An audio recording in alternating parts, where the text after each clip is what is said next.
የ2018 ዓመተ ምህረት የአርብ ስቅለት ስነ ስርዓት በኢየሩሳሌም ከተለመደው የህዝብ ብዛት በተለየ ሁኔታ ተከብሮ ውሏል። ጌታችን መድኃኒታችን ኢየሱስ ክርስቶስ በዕለተ አርብ ለዓለም ቤዛ ሆኖ በቀራንዮ አደባባይ የተሰቀለበት ቀን በማሰብ ከዓለም ዙሪያ ወደ ኢየሩሳሌም የሚመጡ አማኞች ከጲላጦስ አደባባይ እስከ ጎልጎታ ድረስ የመስቀል ጉዞን ያደርጉ ነበር። ይሁን እንጂ ዘንድሮ በአካባቢው ያለው የደህንነትና የጸጥታ ሁኔታ ተጽዕኖ በመፍጠሩ ከሌላ ሀገር ሊሳለሙ የሚመጡ ምዕመናን ባለመገኘት በአርብ ስቅለት ይታዩ የነበሩ መንፈሳዊ እሴቶችን በእጅጉ እንዲቀንስ አድርጎታል። በሀገሪቷ ላይ ከነበረው የአስቸኳይ ጊዜ አዋጅ ጋር ተያይዞ ጎልጎታ ለአንድ ወር ያክል ተዘግቶ የቆየ ቢሆንም ከጸሎተ ሐሙስ ጀምሮ ግን ለህዝበ ክርስቲያን ክፍት የተደረገ ቢሆንም የአካባቢው ቅዱሳን መካናትና በህዝብ ብዛት ይጨናነቁ የነበሩት መንገዶች ሁሉ በአርብ ስቅለት ያለምንም መገፋፋት ክፍት ሆነው ውለዋል። የዓለም ቤዛ አማናዊ በግ ጌታችን መድኃኒታችን ኢየሱስ ክርስቶስ በመስቀል ተሰቅሎ ነፍሳትን ከዲያብሎስ ባርነት ነፃ ያወጣበትን ቅዱስ ስፍራ ጎልጎታ በዘንድሮው አርብ ስቅለት የህዝብ ተሳትፎ ቢቀንስም መንፈሳዊ አገልግሎትና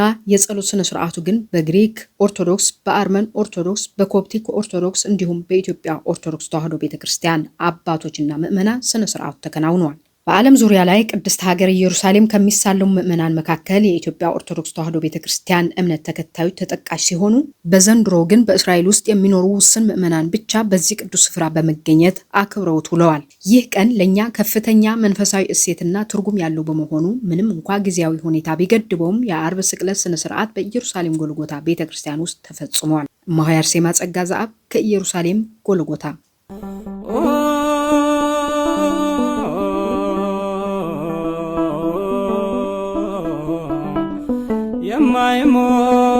የማይሞት ሞት